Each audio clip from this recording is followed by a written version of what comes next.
óleo e acrílico, até que a gente pinta pequenininho. Se bem que eu fiz um Freud grande, né? E o Miguel tem uma produção contínua de pintura. Não, peraí que eu não estou entendendo. Peraí que eu não estou entendendo. Mas quem que é o Gabriel? Gabriel é um amigo da gente, pintor. Ah, é? E ele... A gente fez o painel do Bar Lagoa, por exemplo. Nós fizemos um painel de 5 metros. O Gabriel nós fizemos as ilustrações, fizemos em papel e tudo, ele projetou e transformou aquilo em pintura. Então ele fez a pintura a óleo, 5 metros de pintura. Entendeu? Ele ampliou nossos desenhos até o tamanho final, passou a carvão para a tela e pintou a óleo. Mas aquele Freud que está lá, você fez em papel também, ele que pintou. Não, fui eu que pintei. Você pintou o Freud? O Freud foi eu que pintei. Pintou na tela? Na tela, claro. Caramba, isso é um... Você pinta na tela com acrílico? O que é? Não, eu fiz o Freud é óleo. O boi que eu fiz aquele boi é acrílica. Eu pintei também. Eu fiz... Artistas, cartunistas... O Miguel também pinta... Eu pinto muito. Miguel pinta, fiz várias exposições, né? Tem muita coisa. Olha, gente, muita coisa guardada. Tem mais coisa guardada do que vendida. Mas... Oi? Renascentistas, né? A gente faz um montão de tralha. O Miguel, certeza que já foi a Florença, porque você morou em Milão, né? Várias vezes. Várias vezes. Aroeira já foi em Florença? Não fui. Eu não tive essa felicidade, mas Florença é uma experiência avassaladora, né? Para quem... É uma viagem, realmente. Além de ser uma viagem até lá é uma viagem. Queridos, estamos ao vivo aqui, começando mais um Távola Quadrada pelo canal do Conde. Saudações a todos que estão acompanhando aqui, pessoal chegando para a transmissão. Júlio César Ribeiro Pereira já está dizendo assim: a Tabata vai lançar a franquia Irmã Dulce. Olha só o nível. Empreendimento, né? Eu vi esse texto do Nizam. Santa Dulce dos pobres empreendimentos. Ele está se referindo àquela história, né? Quem que disse que era uma Dulce? Nizam falou que ela era uma grande empreendedora. E aí eu falei, incrível a capacidade do capitalismo de se apropriar de toda a iniciativa humana e transformar em algo deles, né? Mas a Tabata também falou isso, não falou? A Tabata falou também? A Tabata falou isso já por ter recebido o texto e tudo mais. Ela replicou. Virou uma espécie de pauta obrigatória nos...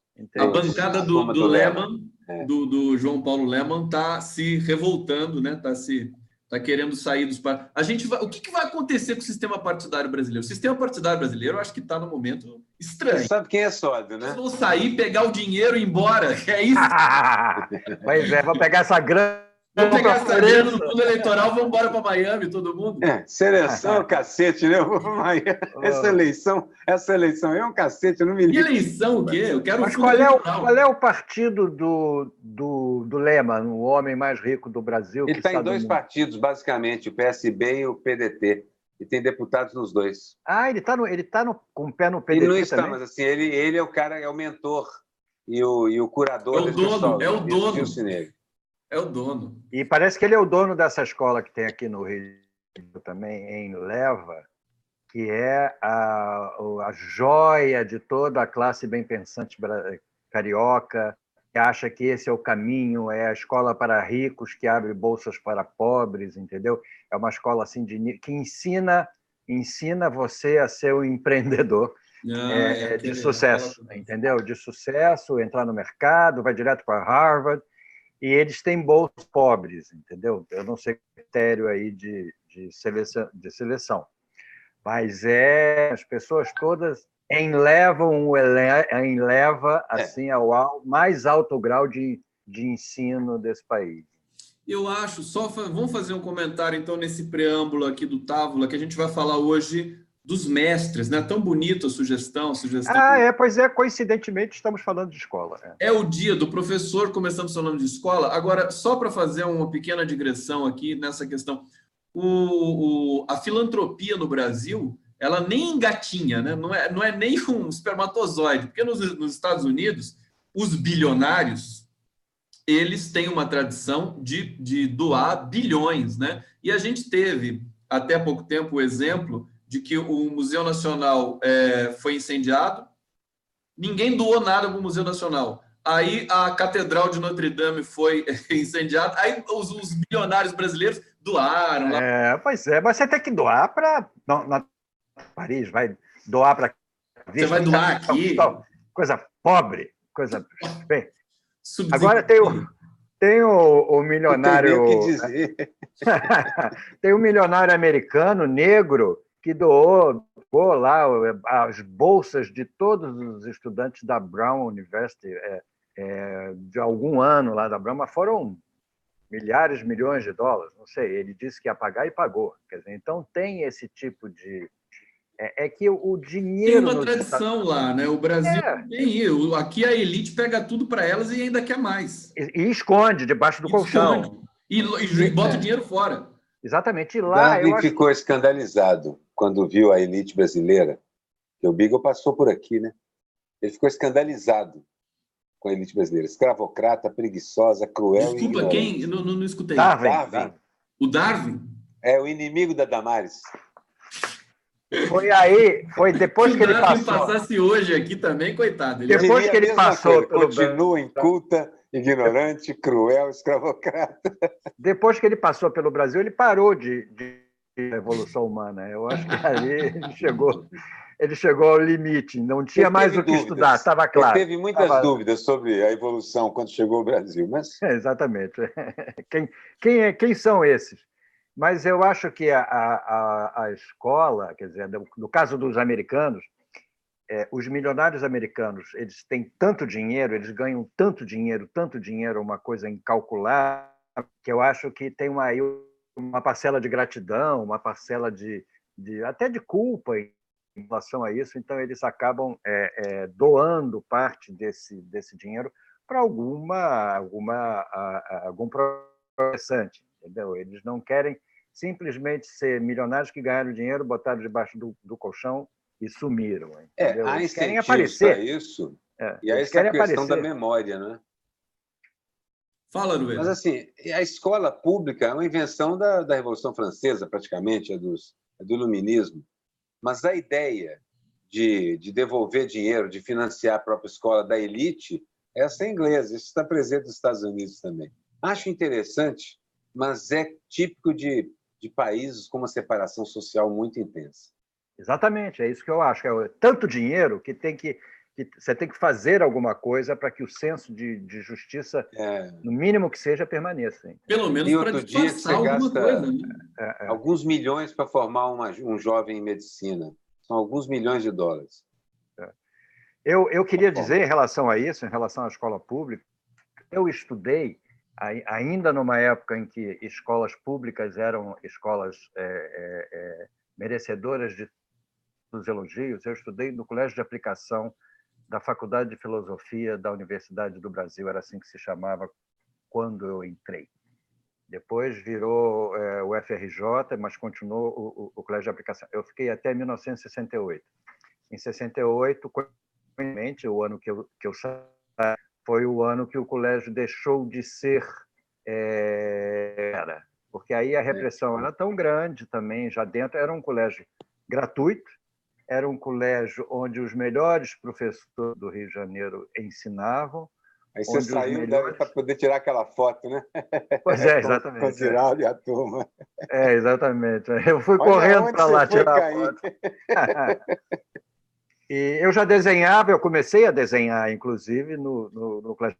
Eu fazia, junto com o meu colega Gomes, que morreu poucos anos depois, eu fazia uma página de humor do jornal, chamado A Forja, e eu substituí o Maurício Maestro e o Zé Rodrigues, que eram também do meu colégio, do jornal, que faziam o humor, entendeu? E o Zé faleceu, infelizmente. Era um grande parceiro, foi um grande parceiro da minha vida, inclusive em termos de teatro, de música, de tudo, muita coisa. E o Maestro, infelizmente, que é um músico talentosíssimo, virou um bolsomínio radical. Extremo. Exatamente. Eu sou filho de professores, pai e mãe, sobrinho, vários tios. Meus tios todos deram aula no Colégio Arnaldo, de desenho, no Colégio Estadual, que eram os grandes colégios da época, de Santo Agostinho. E eu me beneficiei de uma conquista dos trabalhadores, porque o sindicato dos professores, o professor tinha direito à bolsa para os seus filhos no colégio residencial. Então, estudei no Colégio Santo Agostinho, colégio da elite de Belo Horizonte. Muito bom, muito boa escola. Mas sofri bullying todos os anos, sem exceção, porque filho de professor sabe como é que é, né? Os caras consideram você uma espécie de inimigo infiltrado. Aqui no Rio de Janeiro, nos anos 60, era o grande projeto de vida era você entrar ou no Pedro II ou no CAP, que era como a gente intimamente chamava o colégio de aplicação. Sim, continuam sendo os dois colégios. E eram exames, mas naquela época, exames de vestibular, eram dificílimos. Hoje, os funcionários ainda e tem sorteio. E hoje tem sorteio, exatamente. Não, ainda você tem que fazer o exame e entre os que passam tem sorteio. Pois é, ainda tem sorteio. Está pior. Tem mais... Agora eles abriram para o primário também, na minha época era só do ginásio em diante. Eu sei que eu estudei durante um ano inteiro para fazer o exame do colégio de aplicação. Eu fazia 300 problemas de matemática por dia, estudando, treinando. Fiz a prova. Eram 60 vagas.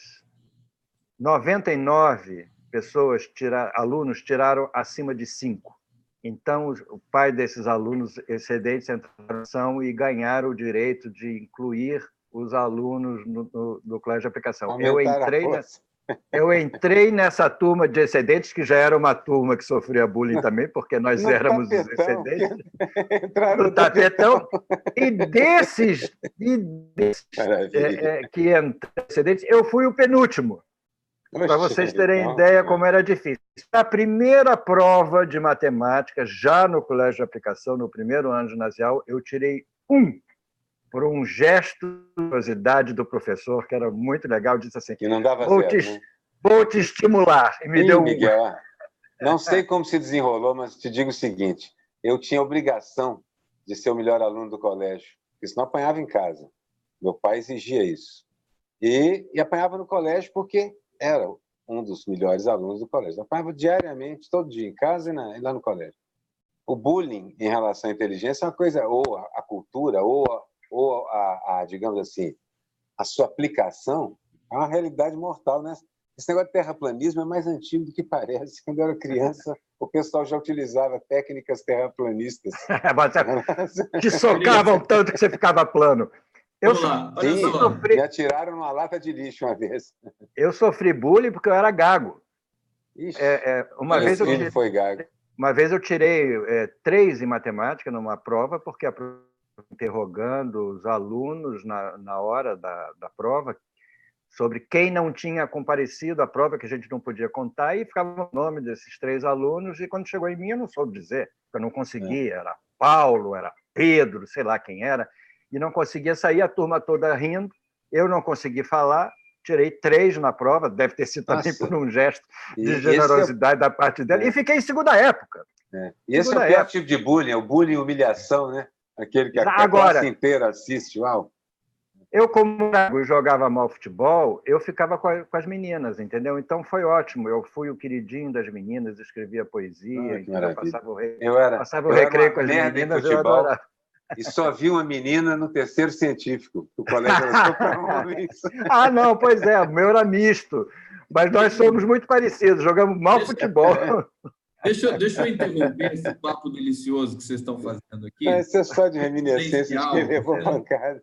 Deixa eu trazer aqui, porque o pessoal está chegando para a transmissão, estão comentando aqui. Vamos trazer a nossa pauta.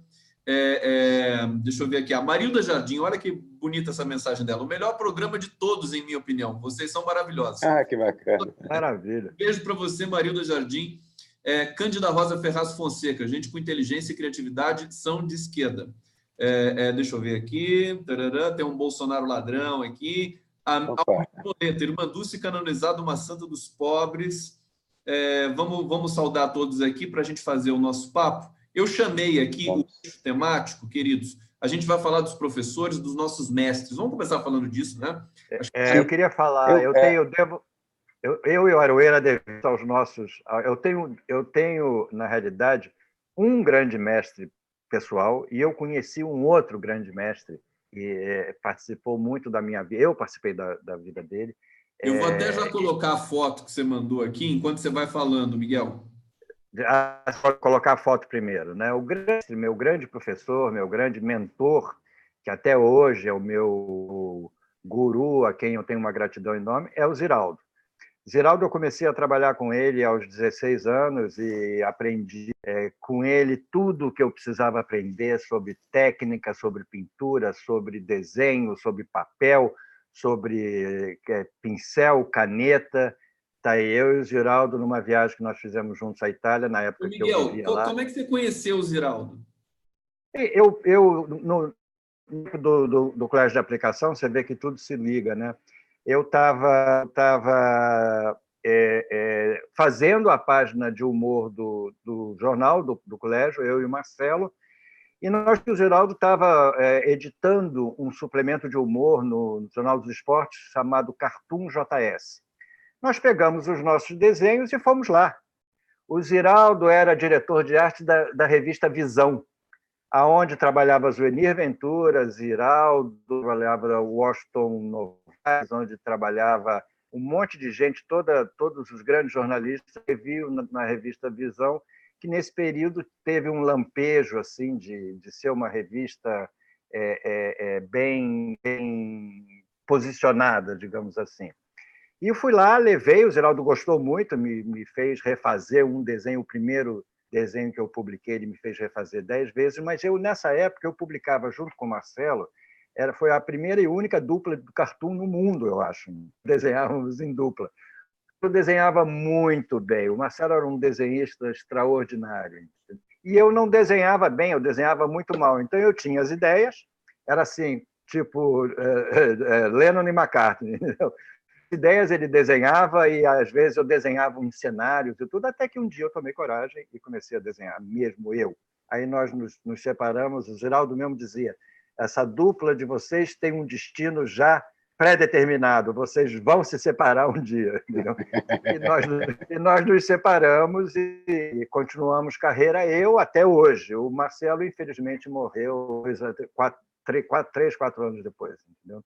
E então foi uma primeira sensação que eu tive na minha vida da Miguel, perda desse antes parceiro. de você continuar a falar do Ziraldo, deixa eu passar para o Arueira, para a gente fazer aqui um bate-bola. Arueira, quem foi seu grande mestre? Bom, como eu te falei, eu sou filho de 2 professores e fui aluno do meu pai. E eu, na verdade, acho que até já contei aqui, eu comecei a desenhar profissionalmente por causa deles. Comecei a ilustrar os livros da minha mãe, pedagoga, que escrevia livros paradidáticos, e fiz as apostilas de desenho do meu pai. Então, assim, meus mestres, e tinha alguns professores comunistas muito bacanas no colégio. O de português, que promovia concursos de redação, festivais de teatro, tinha o de matemática, o de história, que acabou sendo preso também, era 60 e poucos e tal. Então, assim, vários mestres. Mas a minha vida inteira, eu olhava o meu pai e a minha mãe como 2 professores. Engraçado, porque a vida inteira eu pensei neles como professores também. Mais do que pai e mãe, porque meu pai, assim que ele percebeu que eu sabia desenhar, ele me ensinou a desenhar perspectivas, a copiar cantos de parede, encontro de linhas. E todo dia a gente tinha meia hora. Eu chegava da aula, que dava aula de manhã, e era jornalista à tarde. E eu ficava sentado no criado mudo enquanto ele tirava uma cesta e eu desenhando os cantos de parede. Depois ele me deu uns livros de anatomia, desenhar animais. Tal. E minha mãe me contratou primeiro. Então, eu diria assim, os 2 mestres que eu conheci muito de perto, meu pai e minha mãe.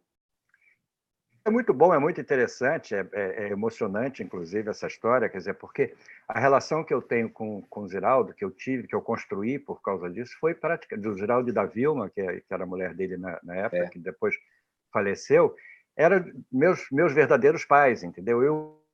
Eu almoçava lá, eu trabalhava lá, então eu fiquei super irmão dos filhos todos, a Daniela Thomas, o Antônio Pinto, a Fabrícia, todos eles foram meus colegas, apesar de mais, eu cresci junto com eles ali. Quer dizer, então foi uma relação que até hoje eu e o Geraldo temos assim de um afeto Miguel, enorme. Entendeu? Deixa eu te perguntar uma coisa. Você falou para o Ziraldo que a gente está fazendo o programa? Você avisou ele? Hoje não, esqueci. Mas antes você avisou? Em outros momentos? Sim. Será que ele assiste? Será que ele vê a gente? Eu não sei. O Ziraldo teve um AVC há uns meses atrás, que deixou... Ele está se recuperando muito bem. Está se recuperando, eu tenho estado com ele. Eu levei o meu livro lá para ele, em que ele é quase o personagem mais importante do livro, que eu falo dele o tempo todo, e eu dedico o livro a ele. Então, eu levei lá para ele, ele ficou super feliz e tudo. Mas você vê que ele teve essa importância na minha vida, de fato. Eu para ele desenhar e desenhava igual a ele, quer dizer, então foi uma coisa assim de cigaços, e você acaba deslanchando, né? Porque você usa isso como um certo... Não, e tem a coisa do ensinamento, né? Do afeto, do amor, realmente, que a gente percebe. Isso exatamente. Deixa eu trazer aqui, vou ler um pouco os comentários do nosso público aqui. Eu tenho algo a dizer sobre amor e professor, mas depois vamos lá. Não, a gente pode falar também do Macron, né? O Macron, lembra quando a gente já fui apaixonado por professora. Casar com a professora, né? Maravilhosa. Sim, nós todos. Nossa. E que o Bolsonaro, todo despeitado, foi lá e atrapalhou tudo. Olha só, público aqui, daqui a pouco eu vou fazer uma surpresa para vocês, hein? Deixa eu ler aqui alguns comentários, porque o público está todo emotivo aqui com a gente, ó. Gomes Jorge Silva, boa tarde, Uberlândia. João Medeiros, professor no Brasil pode ser considerado um herói, concordo. Júlio César Ribeiro Pereira, professores estão sendo oprimidos. Deise Batista, vocês realimentam nossa crença de que essa fase horrorosa do Brasil irá passar. Que bom, é exatamente isso que a gente quer promover aqui com esse Távola Quadrada. Marilda Jardim dizendo, Ziraldo, cresci lendo Saci Pererê do Ziraldo, amava. Nayade Salgado, sou professora e nordestina com muito orgulho, muita luz para todos para enfrentar os tempos sombrios de obscurantismo. Muitos comentários bacanas aqui, mas antes de retomar os comentários, deixa eu só localizar aqui uma surpresa para vocês. Eu também sou filho de professora e neto de professora. Isso, eu também. Meu pai não era professor, meu pai circulou por vários... Foi empresário, foi livreiro, né? A última profissão dele tinha uma livraria. Agora, minha mãe foi professora, uma professora muito querida, aqui na minha cidade de Caçapava, o nome dela é Cecília Caçapava Conde, e ela também, ela era conhecida, queridos cartunistas, Miguel Paiva e Aroeira, pelo talento do traço. Ela pintora. Na Páscoa, ela fazia coelhinhos, assim, que tinha de desenhar em todas as lousas da escola, e as crianças eram apaixonadas. Eu vou trazer... E ela pintava também. Tinha quadros dela aqui que depois foram distribuídos para os irmãos. Eu acabei ficando sem nenhum quadro. Mas aqui eu vou compartilhar um detalhe de um quadro da minha mãe para vocês. Ó.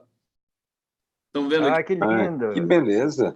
Nossa, como parece o Hopper, parece o Rockwell, tem uma coisa de realismo. Ele lembrou o Gabriel também.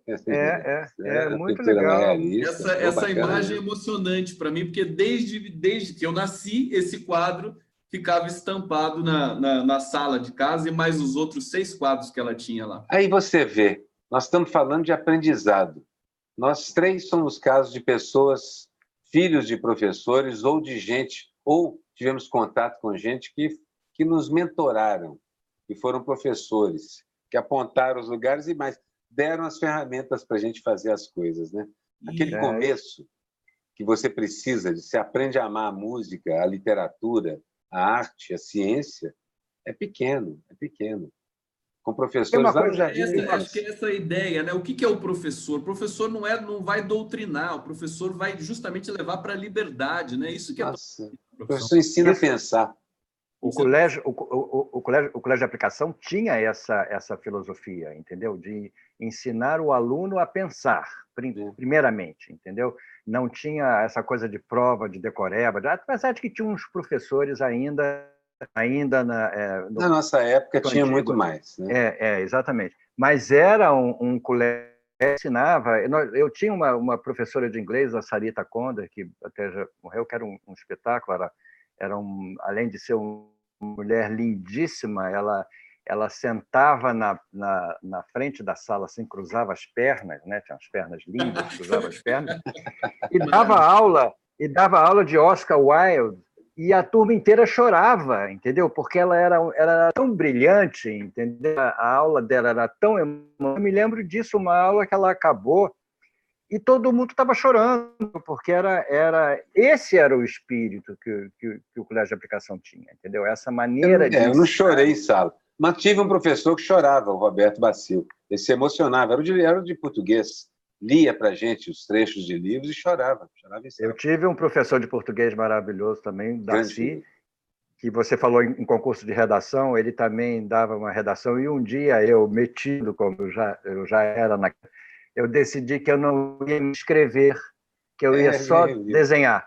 Então, eu levei, em vez de levar uma ação escrita, eu levei um cartaz enorme, cheio de palavras, setas, não sei o quê. Ele adorou aquilo, eu ganhei 10. Exatamente, ganhei 10. E aquilo me atrapalhou muito, porque depois eu tive que voltar a escrever, entendeu? Porque não dava para eu viver. E até, enfim, escrevo até hoje. Eu aprendi muito com ele, eu acho que ele foi um professor. Sim, esses caras abrem o olho para a gente. Eu ganhei um livro do Mário Palmero, chamado Chapadão do Bugre, num concurso desses aí. Esse Mário Palmero, um menino de 10 anos de idade. Olha só, eu quando tinha 11 anos, antes de entrar para o Colégio de Aplicação, eu participei de um concurso do Diário dos Dados, de poesia. Tirei 6º lugar em todo o Brasil. Tirei 6º lugar. E recebi o prêmio das mãos de Manuel Bandeira. Meu Deus do céu, você lembra que poesia era? Lembro, eu tenho até hoje. João vai à guerra, entendeu? E o Sérgio Flax, meu amigo até hoje, que estudou no colégio também, ele tirou 2º lugar, eu não me lembro assim, exatamente. Mas é verdade. Então, você vê que você vivia num mundo, num ambiente... É muito engraçado que no primeiro ano que eu entrei no Colégio de Aplicação, eu creio, passeando, aí vem Jorge Pontual, que é da Globo, da TV Globo hoje, está em Nova York, e um amigo nosso, o Antônio Mestre, um querido crítico de teatro e que escrevia teatro também. Os dois estudavam lá, passei pelo recreio, falando em francês, os dois. Eu falei assim, gente, onde eu estou? Você vê, tinha essa sofisticação, tinha esse requinte, entendeu? Colégio de Aplicação, mas não era vivido como uma besta, entendeu? Não era você estudar numa escola inglesa ou escola francesa. Você estava estudando num colégio público, entendeu? Isso que era fantástico. Uma coisa eu me lembro sobre essa ideia do professor. Tanto meu pai quanto a minha mãe tinham 2 empregos. O papai era jornalista à tarde e à noite. Então, o professor... E eles reclamavam muito disso. Era sempre uma enorme dificuldade, recebiam muito pouco, ganhavam muito pouco. Muito pouco. A ideia até hoje, né? Hoje, pior. A situação é bem pior. Quando minha mãe faleceu há pouco tempo atrás, agora, 92 anos, a vida inteira educadora, pedagoga, escritora, ela já dizia que assim, as pessoas que ela conhece do meio, mais jovens, não conseguiriam sequer pagar o que comer durante o mês. Tem que ter um outro emprego. Papai e mamãe conseguiram, a duras penas, criar 5 filhos. Professor, né? Professor tem que ser bem, muito criativo no Brasil para poder segurar o orçamento, né? Agora, uma coisa só, eu queria comentar com vocês. Primeiro, eu tenho uma curiosidade com o Miguel Paiva. Eu quero perguntar para o Miguel o seguinte: você trabalhou com o Luiz Fernando Veríssimo. Trabalhei. Do Ed Morte, né? E o Veríssimo fala uma coisa sobre o traço dele, que eu acho muito bonitinho, que ele disse que não sabe desenhar. E aí ele queria fazer alguma coisa. Aí ele fez as cobrinhas, que são só 2 traçozinhos. Ele falava isso. O Veríssimo é um mestre também, né, Miguel? O Veríssimo, para mim, foi a experiência de trabalhar, de fazer o Ed Morte com ele por 10 anos, quer dizer, foi realmente extraordinário. Quer dizer, até hoje eu tenho um carinho por ele, a gente nunca mais fez nada junto, mas eu trabalhei com o Veríssimo muito, a Velhinha de Taubaté, eu trabalhei com ele na Velhinha de Taubaté, na Bandeirantes, no Jornal de Vanguarda, nós criamos um personagem, a Velhinha de Taubaté. Eu vi esses personagens, acompanhei, comprei as revistinhas. O analista de Bagé, que era um personagem já famoso, eu e Zé Ramos formamos num musical e foi um sucesso que nós ganhamos dinheiro durante 10 anos, entendeu? Quer dizer, era divertidíssima a peça. Então, eu tenho essa ligação com o Veríssimo muito grande, mas essa ligação de desenhar com ele, quer dizer, de fazer o Edmore, ele dava as tiras, me mandava o texto, naquela época só tinha fax, e o fax também era muito ruim. Então ele me mandava o fax, e a Lúcia, a mulher dele, me ligava para me ler o texto todo. Eu falei, porque não dava para ler. Não dava para ler, o fax, assim, entendeu? Aí eu mandava depois para ele as tirinhas, e foi um sucesso. Nós fizemos 5 livros, entendeu? Agora, o Veríssimo é mentira. Ele sabe desenhar. Ele desenha muito bem. Sim, ele desenha. Ele tem uma tinha também os personagens, você desenha perfil, que nem o Pfeiffer. Que nem o Pfeiffer. Exatamente. Eu trabalhei com o Veríssimo por 10, 15 anos também. Fomos da Horn Section, dos irmãos Caruso. Eu e ele tocamos o saxofone na orquestra por 15 anos. Então, é verdade. Você pegou o lado musical. Inclusive a falar pouco e recuar até ficar atrás das caixas de som. A gente andando para Mas um dia ele recuou tanto que caiu do palco, né? Não, e quebrou a perna. O caso foi outro. Ele entrou cantando, ele entrou tocando uma coisa da bossa qualquer, e o Chico e o Paulo acharam lindo no show. No show do dia seguinte, eles falaram assim, entra de novo tocando, só que a gente vai apagar a luz para dar um efeito dramático. Aí ele entrou tocando na direção errada e caiu do palco na rótula. Tadinho. Aí subiu no palco de costas assim, e o Paulo assim, algum médico na plateia? E a plateia, não, algum médico na plateia. Gente, foi seríssimo. Aí o médico percebeu que o Veríssimo estava com dores de verdade, levantou e foi lá.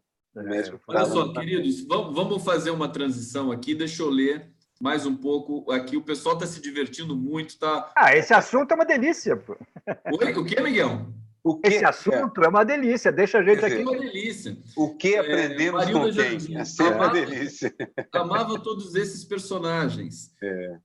O Brasil está cheio de velhinhas de Taubaté de direita agora, acredito. É verdade. Daniele Alves está dizendo, o mais interessante era a professora que mimeografava as tarefas com carbono e álcool. Eu me lembro disso em casa. O cheiro era maravilhoso, eu adorava ficar junto ali. E as tarefas vinham com mensagens carinhosas. Foi também o Facebook assim, e a rede da esquerda toda, nos anos... Atenção, 70. Olha só, essa mensagem da Rosângela dos Santos. Vocês são umas delícias. Que beleza. Que não nos ouçam. Muitas mensagens carinhosíssimas aqui, o pessoal relembrando com nostalgia dos professores. Vamos retomar o assunto do professor ainda no final do nosso programa, mas vamos fazer uma pausa sobre o segundo grande mestre. Eu quero falar depois, no final, quando a gente retomar. Isso. Meu segundo a gente retoma. Inclusive, tem a hora da charge também. Daqui a pouco eu vou pegar as charges políticas. Eu tenho que mandar, que eu não mandei ainda. Você tem que mandar, né? Aroeira, deixa eu começar com você. O STF. Você fez uma... Eu vou até colocar aqui essa do Aroeira, que é o STF dissecando o Sérgio Moro, que inclusive está na nossa... sendo o thumb da nossa transmissão aqui. Deixa eu só preparar aqui. Só um segundo, vamos lá. Cadê você? Share, para todo mundo ver. Aqui os 11 ministros e o Sérgio Moro ali. O Sérgio Moro, assim, só de tanguinha, fica uma coisa estranha. Essa é a lição de anatomia do Dr. Nicolás, um dos quadros mais importantes de Rembrandt. É porque ele fazia isso, essas poses de grupos, ele era contratado pelas pessoas para fazer. E aí eu coloquei o Supremo, que é o que vai acontecer agora. Eles vão abrir o Moro e verificar o que é a extensão do problema. Tem ali dentro, né? Verificar a quantidade de merda que está ali, qual a extensão do problema. Literalmente. Aí, de certa maneira, eu desenhei o que está acontecendo. Não me culpe, eu desenho apenas o que eu vejo. E você colocou, o professor é o Gilmar Mendes, é isso? Sim, o professor, no caso, é o Gilmar Mendes, que tem sido o porta-voz da rebelião. O presidente do Supremo está em primeiro plano, que eu estou fora, mas olha desconfiado para trás. Se ele pudesse, ele parava isso tudo. Hoje a Rosângela Moro postou um tweet enigmático, dizendo a entender que o Sérgio Moro está de malas prontas para sair do governo. Está tudo tão confuso e desorganizado nesse governo que eu estou com uma certa... até às vezes dá uma preguiça ficar tentando entender. Como foi o Twitter? Eu não vi isso. Ela diz assim, diga tudo o que você tem a dizer para poder sair em paz, uma coisa assim. Isso, e daí depois ela disse assim, nem tudo que eu coloco tem a ver com o Sérgio Moro e com política. Quer dizer, acho que fica pior até. Às vezes tem a ver com o Carluxo, né? Essa coisa de mensagem cifrada que esse pessoal tem. Mas, Aroeira, vamos falar do sério do STF, né? Amanhã, hoje é terça-feira. Hoje é terça, depois da manhã eles começam o julgamento, né? Da prisão em segunda instância. A Câmara e os lavajateiros, ficaram até desesperados, porque eles realmente estão percebendo que o STF, dessa vez, vai ficar do lado da Constituição. Tem muitos sintomas, né? A reação, eles já estão na comissão lá da Câmara ressuscitaram, né, um item do pacote anticrime do Sérgio Moro, que é justamente a prisão em segunda instância, no sentido de querer que a prisão seja realmente executada na segunda instância. Faz uma análise aí, o que você está sentindo desse... Transformar isso até num dispositivo constitucional. Essa é a ideia deles, né? Essa coisa da prisão em segunda instância. Bom, eles estão notando uma enorme reação a isso. Primeiro, na própria Câmara. Muitos daqueles deputados têm ameaças pendentes sobre as cabeças deles em relação à Lava Jato. Algumas justas e a maior parte é o bullying que a República de Curitiba pratica contra a política em geral. A ideia é criminalizar a política. É para assumir o poder no lugar da política, né? Então, eu acredito o seguinte, isso está, se não me engano, na nossa home, é uma decisão inadiável. Se o Supremo não puser um fim à Lava Jato devora o Supremo. Porque eles já estavam fazendo isso, as gravações mostram, todo mundo sabe disso. Então, eu acredito que pode ser que eles soltem o Lula. E eu sou desconfiadíssimo com essas coisas. Inclusive para poder deslocar a Lava Jato do centro político brasileiro, né? É o que eu vejo, é como eu vejo. Há uma possibilidade muito alta disso acontecer. Aliás, sinais.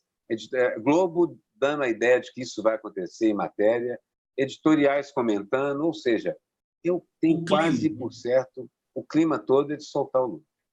Miguel. Desculpa, eu estava aqui atarefado, eu esqueci de mandar a charge, acabei de mandar a charge, mandei para nós aí também, para o nosso grupo. Muito bom. Tem a ver com esse assunto. Eu acho que está tudo levando a crer que vai ser muito difícil. Eu não digo nem que está parecendo muito fácil a decisão favorável ao Lula, não. Está sendo muito difícil a solução não favorável. Quer dizer, de que jeito eles vão? De que jeito eles vão encarar o Brasil depois disso tudo? Então, nessa escolha de Sofia deles, entendeu? Eu acho que a melhor escolha vai ser a de seguir a Constituição, seguir a justiça, seguir a lei, seguir o que for, entendeu? Acho que é de sobrevivência mesmo a questão. De sobrevivência, porque senão como é que eles vão fazer? Como é que eles vão sair o dia devorados. A Lava Jato vai investigá-los se eles perderem essa. Eles podem acreditar nisso. É aquilo. Ou a saúva, ou a gente acaba com a saúva, ou a saúva Brasil. É a mesma... Eles devem estar diante disso mesmo. Só fala, Miguel, complementa. Não, ou freamos a Lava Jato, entendeu? Com categoria, com a luva de pelica da democracia, ou ela vai bater com a gente, na cara da gente, com a luva de boxe. Agora, ouvindo vocês dois, agora me veio a seguinte percepção. É uma sinuca de bico gigantesca. O Lula é um jogador, assim, acho que não existe gente com mais talento do que ele. Por quê? Porque agora, se o STF voltar atrás nessa tendência de soltar o Lula, quer dizer, de ir na direção de realmente colocar a Lava Jato no seu lugar, enquadrar e tudo mais, vai ficar muito ruim para o STF, vai tensionar o governo Bolsonaro, que já está muito tensionado, e o Lula fica mais exuberante, mais forte. Exatamente. Vai outro jump. Mas o Lula livre... Se ele for solto, ele vai dar um jump de qualquer jeito. Fala, o Lula livre vai dizer para a gente para baixar a bola com o STF, porque é preferível o STF retomar a trilha da democracia e do direito do que... Então, na verdade, assim, o Lula livre, de certa maneira, ele dá os rumos agora na prática. O que está dito lá de dentro da prisão em Curitiba, ele vai dizer do lado de fora. E aí, gente, eu gostaria muito de um julgamento justo mesmo. Acho que todo mundo gostaria. É lógico. E aí, esse tipo de comentário que o Ciro andou fazendo, e outros que também têm uma resistência enorme a aceitar, eu tenho tido embates com essas pessoas nas minhas redes engraçadíssimos, vão ter que entender o tamanho do personagem histórico com o qual a gente está lidando. E também o tamanho do problema que a gente precisa resolver. Há que ter alguém que negocie com o país fragmentado.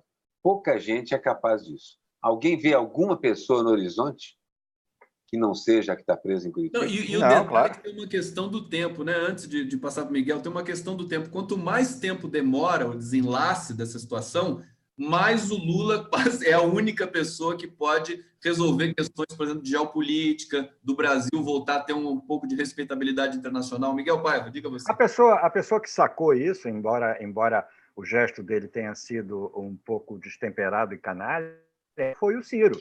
Entendeu? Que ele está percebendo que se o Lula solto não vai ter espaço para mais ninguém. Então, por isso, talvez que a esquerda até involuntariamente esteja quieta esperando isso, porque não adianta você se lançar candidato com o Lula aí, entendeu?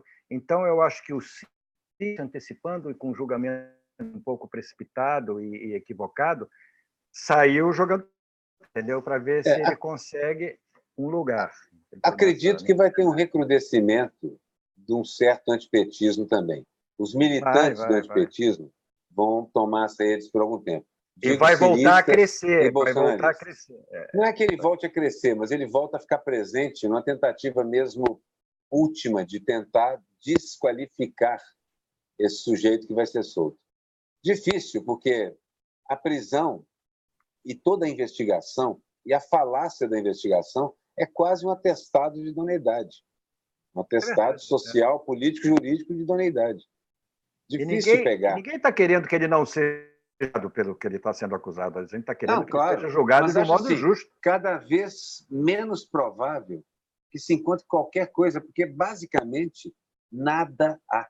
Nada há. E isso é investigação contínua por quantos anos já está? É verdade. Olha só, vamos lá, vamos avançar aqui. Deixa eu ver aqui os comentários. O pessoal dando parabéns para o Aroeira pela charge. Marilda Jaju. Rosângela dos Santos dizendo: Aroeira, você é demais. Essa charge ficou perfeita. Parabéns. Obrigado. Salles, esse trio é maravilhoso. Júlio César Ribeiro, se abrir o muro vai sair muitos dólares. Adriana Copa, eu amei Aroeira demais. Daqui a pouco a gente vai colocar as charges aqui do Miguel Paiva também. Continua a charge e coloca o Dallagnol ao lado. As sugestões agora já para a gente avançar na charge. Eu queria saber de vocês sobre esse furdunço do PSL, esse vucu-vucu do PSL. Hoje teve uma ação da Polícia Federal contra o presidente do PSL, que é o Luciano Bivar. Bolsonaro está com uma equipe de advogados para justamente buscar uma maneira de sair do PSL levando dinheiro, né? Basicamente é isso que... Como é que vocês estão vendo? Eu acho muito estranho, porque é uma crise no partido do presidente da República. E a cobertura já migrou para um lado em que o presidente da República está, né, já migrou para a visão assim, o Bolsonaro está de um lado, o PSL está do outro. Não é estranho isso para vocês? Quem quer começar? É muito estranho, porque esse PSL nunca teve tradição política, e a ligação do Bolsonaro com o PSL foi absolutamente oportunista, entendeu? Para tocar adiante um projeto eleitoral que nem eles esperavam que fosse dar certo, entendeu? Mas essa relação oportunista é que está dando para ele essa independência? Pois é. Mas eu acho que é um furdúncio mesmo. Eu acho que não tem nenhum ingrediente político que a gente possa parar aqui e dedicar 5 minutos para estudar. Saiu do partido por questões políticas, ideológicas, ou porque pensa... Não há. É uma jogada oportunista de levar o dinheiro, porque, como eles conseguiram eleger o presidente, eles têm uma fatia aí dessa cota enorme e querem levar essa grana. Então, o Bolsonaro está fazendo de tudo. Né? Se essa investigação fosse para frente, ia respingar inevitavelmente em Bolsonaro. Eles são mais conectados. Porque foi o mecanismo de arrecadação de dinheiro da campanha de Bolsonaro passou pelo PSL o tempo todo. E por fora, mas dentro de tubos que o próprio PSL... Então, eu não entendo. Investigar um ao outro é fria para os dois. Então, acredito que essa investigação não vai para frente. Mas isso é pirotecnia, que o Bolsonaro, e não só ele, Tabata e a turma do Lema, todos eles querem poder montar. Eu acho até bom. As estruturas ideológicas do país precisam ficar mais claras. Bolsonaro está sendo convidado para um partido teísta, um partido chamado Republicano, que é tudo menos república. Tudo menos república. Ele é teísta, porque é um partido de pastores da Igreja Universal. É bom, fica claro. Eu acho preferível, e se a Tabata e os colegas têm que ir para algum partido que represente melhor a eles lá. Não sei se eles vão precisar de inventar, porque o que eu queria dizer sobre os partidos é o seguinte: todos eles são desastres, estão fragmentados, menos os partidos de esquerda. PSOL, PT, PCdoB, continuam crescendo com filiações contínuas, com muita atividade parlamentar e muita atividade orgânica nas comunidades. A longo prazo, me parece que vai prevalecer essa qualidade partidária. Mas a gente não pode deixar de lembrar, queridos Miguel Paiva Aroeira, que os tempos da produção de democracia estão mudando, né? Em função das redes, em função das plataformas, e aí talvez essa organização partidária também, acho que é por isso que o Brasil é laboratório em tudo. Laboratório. Né? Jabuticabal. Oi? Jabuticabal. Aqui a gente inventa jabuticabas, que dizem que é uma planta unicamente brasileira, uma fruta só brasileira. Pois é. Brasil cheio de jabuticabas. Miguel Paiva, você quer complementar? Não, eu estou falando sobre isso. É uma pena que a ideia, a intenção da direita nessa eleição que apoiou o Bolsonaro era dizimar, acabar de vez com o PT, com qualquer possibilidade. E o que está se vendo, o partido dizimado é o PSL, é o partido do presidente, que não tem fundamentação política nenhuma. Quer dizer, então, é um partido que PSL, né? Partido do sai logo, entendeu? Entra e sai logo, porque não tem muito o que fazer ali. Até o Alexandre Frota saiu, entendeu? E já está esculhambando. O Alexandre Frota disse, alguém disse hoje sobre o Alexandre Frota que o Alexandre Frota no PSDB está muito à esquerda, entendeu? Que as opiniões dele estão sendo tendentes em relação ao governo. Eles não têm nenhum tipo de arcabouço ideológico. O pessoal fala de ideologia como se fosse algo errado e não compreendem que é um conjunto de ideias. Por isso que eles não gostam de ideias, né? Deve ser isso mesmo. É engraçado, eles criticam o viés ideológico, não existe governo nada mais ideológico do que eles, entendeu? Então, tudo assim, viés ideológico. Ele acha que ideologia é uma coisa de esquerda. Ideologia não é uma coisa de esquerda. É uma coisa de esquerda, de centro e de direita. Tudo que eles acusaram o PT de aparelhar o Estado, eles estão fazendo uma velocidade impressionante. Mas a questão é assim, são partidos sem estrutura ou espinha ideológica. Eles são difusos em relação ao apoio ao mercado, ao capitalismo, tudo isso eles têm. Mas nenhum deles entende como aplicar sequer os conceitos da direita. É difuso, não tem uma estrutura.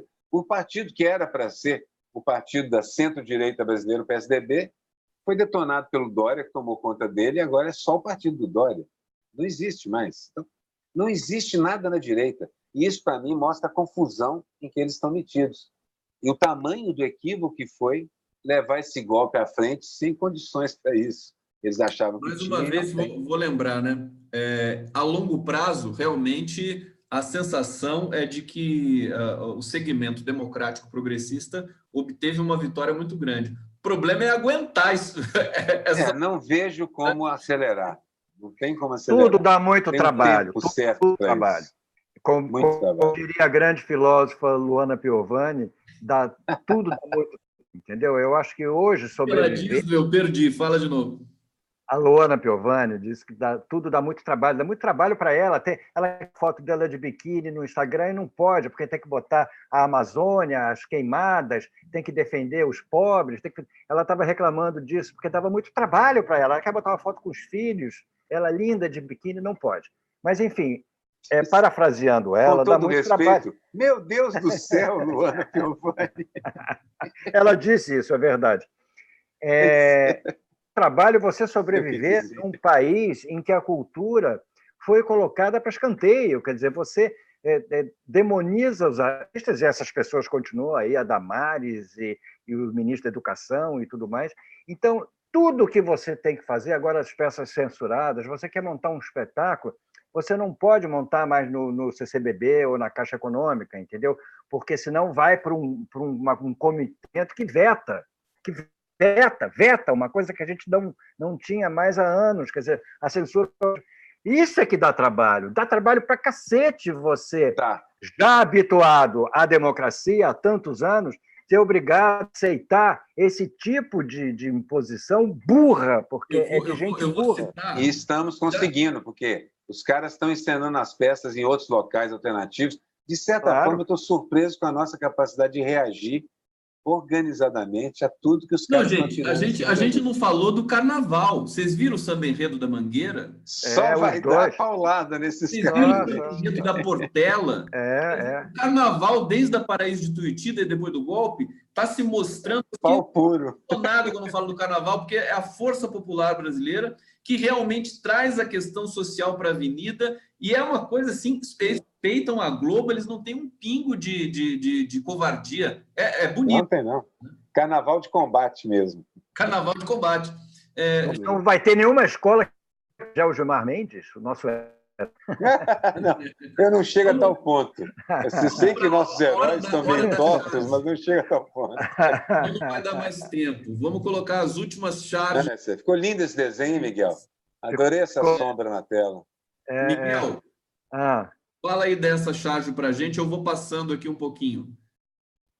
Na realidade, eu queria ter pegado mais pesado com o STF, mas eu tenho o maior respeito ao STF. Como a gente disse mais cedo, vamos manter o STF e a democracia, porque é muito importante. Chega, vamos muito importante. Estou fechado com o STF. Isso é uma coisa. A outra que é o negócio deles investigando, era o ministro lá que é... Fake news. O Alexandre de Moraes, que é careca. Aí eu fiz uma brincadeira com E o Fux, que também é. Pois é, que tem a peruca. Pois é, exatamente. Essa aqui, a gente fez um tábula especial no domingo, né? Lindo esse desenho. Deixa eu ver se a gente... essa deu uma discussão enorme também. Hoje que eu mandei aí, você não consegue... Eu não consigo abrir para colocar no programa. Mas... eu mandei para o nosso grupo. Você não consegue? Olha, eu acho que eu posso conseguir ela de qualidade ruim aqui, quer ver? Tenta aí. Deixa eu ver. Onde é que está ela? Eu vou interromper. Já achei. Achou? Deixa eu ver se eu consigo, Miguel. É sobre o Moro também, o Moro e o... Eu vou ter que virar aqui, peraí. Deixa eu ver se eu consigo virar a câmera. Vamos lá, vem em primeira mão. Eu não consigo. Como é que consegue virar a câmera? A imagem da tela no computador, só você que consegue. Dá para ver, dá para ver. Deu para ver aí? Deu. É a história do que o Gilmar Mendes falou, né? Que o Moro virou aquela pessoa que você leva para o jogo do Flamengo, entendeu? Quer dizer, o Bolsonaro, o Gilmar Mendes pegou pesado, e aí eu fiz essa brincadeira dos dois, que eu acho que o Moro nem é Flamengo, e eu também duvido muito que o Bolsonaro seja palmeirense, entendeu? Mas, enfim, tudo bem. Tudo muito legal. Vamos passar também para outras chaves. Tem alguma...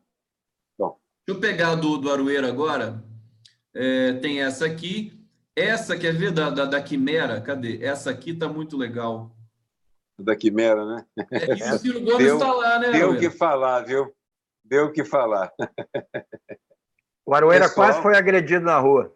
Não, mas assim, os ciromínios são mais educados um pouco do que os bolsominions. Mas são muito militantes. Nossa Senhora! Olha, eu vou fazer uma experiência aqui. Quando eu vejo, deixa eu falar para vocês, quando eu vejo as pessoas assustadas com os ciromínios e tal, naquele período lá de 2018, eu acho que eu realmente coloquei para fora da minha experiência social digital os ciromínios, porque são muito agressivos. Na verdade, eu acho que eles disputam diretamente com... eles querem a esquerda, eles querem o PT, o Lula, eles querem proscrever isso. É mais violento que o Bolsonaro. Eles seguem o modelo do Ciro.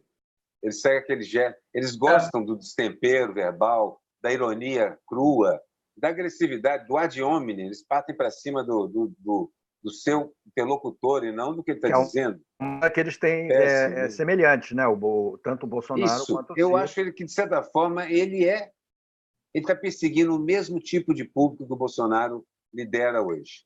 é um cara que quer isso, um paizão, um sujeito que aponte, um caudilho. O que eu ia complementar é que eu acho que eu vejo muito menos do que vocês, porque eu fiz essa espécie de limpeza, aspas, nas minhas redes, mas eu acho que eles diminuíram muito também, né, de intensidade, né, e de tamanho, como o próprio bolsonarismo, né? Eu não vejo ninguém encantado com o Ciro Gomes mais, ninguém defendendo, assim. Eu fiz uma charge ontem, que eu não sei se vai dar para ver daí, mas era mais uma... tá ao contrário, né? Fica ao contrário, né? O texto. Não, dá para ver direitinho. O que é? É o meia-direita. Não sei se ele é meia-direita ou meia-esquerda. Aí o cara disse, não saber porque ele só está isolando a boca. É verdade. Boa charge. Essa já foi publicada? Eu não mandei, eu fiquei com essa aqui porque eu achei que a briga do Aroeira com o Ciro já tinha dado. Mas, gente, essa tá maravilhosa.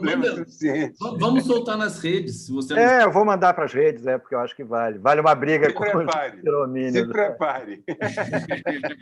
Escuta, mas vocês estão apreensivos com a publicação de vocês, assim? Não. Sequência? Mas é porque ainda trabalho. Você tem que ir lá conversar com os caras, né? Porque não tem. Eu acho que é uma questão de escolha mesmo. Você escolhe aquilo que você quer ver, entendeu? Eu acho que naquela hora o Aroeira já tinha dito. Vocês estão com muitos amigos sofisticados demais. E eu não vou bloquear os Círios. O condão aqui, ó. Mas eu não vou bloquear só maravilhosa, só tem gente. Ainda não. Mas, eu quero voltar a falar dos mestres. Eles detestam o Lula, é impressionante. Vamos falar dos mestres. Tem isso. E aí eu vou colocar aquelas outras fotos que você mandou para a gente. Eu quero que você coloque aquele desenho desse meu grande mestre. Deixa eu achar aqui. Que foi o Paulo Freire. Eu trabalhei com o Paulo Freire. Eu tive um privilégio enorme de... Eu fui para a África com o Paulo Freire. Eu fui para Guiné-Bissau. Eu morava em Milão, ele morava em Genebra e ele trabalhava com um grupo de brasileiros que moravam lá, o Miguel Dácio de Oliveira, a Rosisca Dácio de Oliveira, e o Cláudio.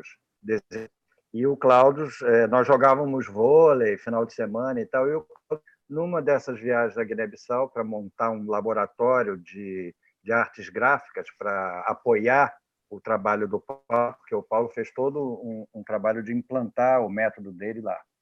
E foi uma coisa maravilhosa e emocionante, entendeu? Todo o trabalho do Paulo lá.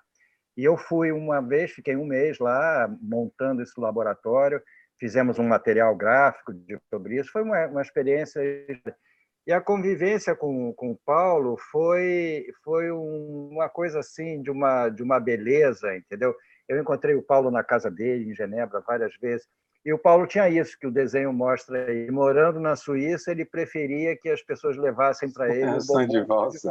Ele adorava o som de valsa. E eu levei para ele uma vez, vindo do Brasil, eu levei o som de valsa para ele e a gente conversava muito. E eu me lembro de um episódio em Bissau, ele ia assistir uma das e ele estava formando os professores. E ele ficava sentado olhando o professor jovem dando aula. E ele se desesperava, entendeu? Ele se desesperava com os erros que o professor estava fazendo, e ele dizia, mas eu não posso fazer nada, eu tenho que deixar ele perceber o próprio erro, entendeu? Então, mostra a sabedoria desse professor, né? De não querer impor verticalmente o ensinamento dele e deixar que o professor estava sendo criado ali chegasse às conclusões, entendeu? O método dele era esse. O Aroeira quer falar? Está botando a mãozinha ali, que bonitinho. O método dele era esse, aprender primeiro com o aluno e depois ensinar. Exatamente. Então, foi uma convivência assim, espetacular. O dia que ele voltou para o Brasil, eu estava em São Paulo, fui esperá-lo lá, foi realmente... E eu conheci a filha dele, e o meu filho ele estudou no colégio São Paulo, que era da filha dele, que tinha todo um método interessante. Eu tive uma relação com o Paulo Freire, eu homenageei ele no meu livro com esse desenho. Entendeu? Então, é o segundo mês. Emocionante esse relato. Eu quero homenagear uma professora também, que é essa aqui. Deixa eu ver se eu consigo fazer isso. Consigo. Essa é a Maria Luísa Campos Aroeira, minha mãe. montando os livrinhos dela.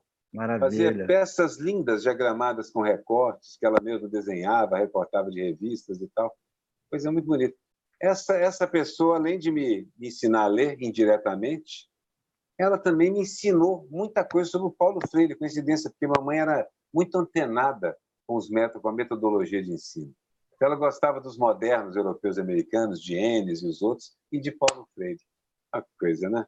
Coincidências que nos ligam. É muito legal, né? Muito legal essas histórias. Eu acho que a gente fez um programa tão bonito.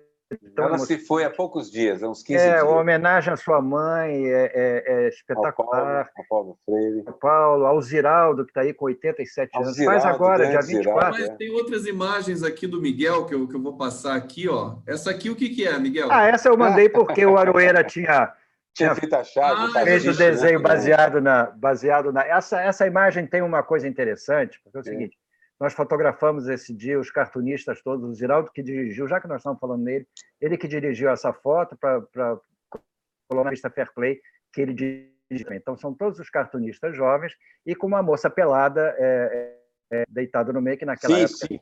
Naquela época o Ziraldo era inevitável. Naquela época era uma coisa que se fazia sem tanta culpa, entendeu?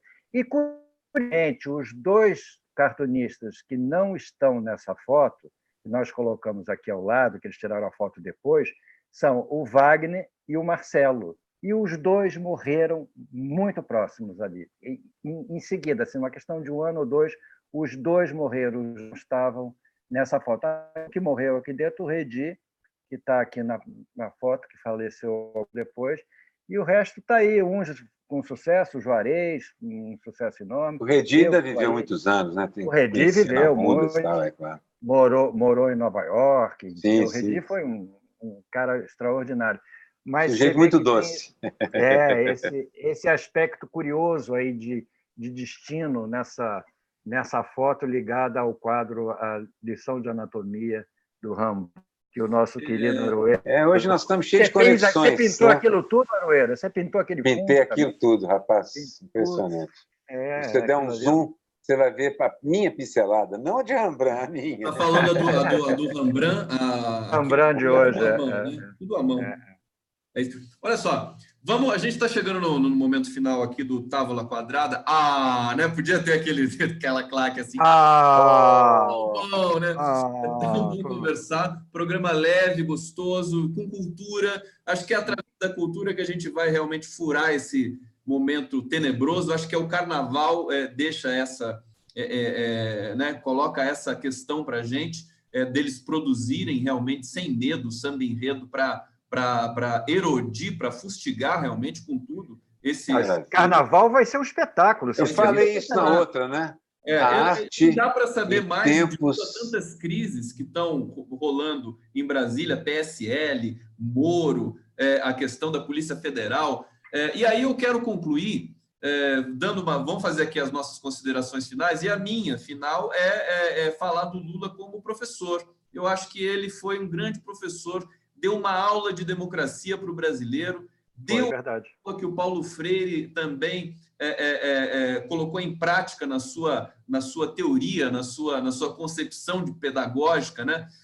Que é ensinar as pessoas a serem livres e pensarem por si. Acho que o Lula, comigo, tem muito isso, quer dizer, essa soberania que ele tem, essa não domesticação, paradoxalmente, ao ensino formal. Escrevi um artigo falando sobre isso, assim, realmente de muito afeto. Ele dá essa lição, inclusive de dentro da prisão política, né? Grande professor, queria deixar minha homenagem aqui para o Lula. Enfim, todas as homenagens que ele receba do nosso povo brasileiro.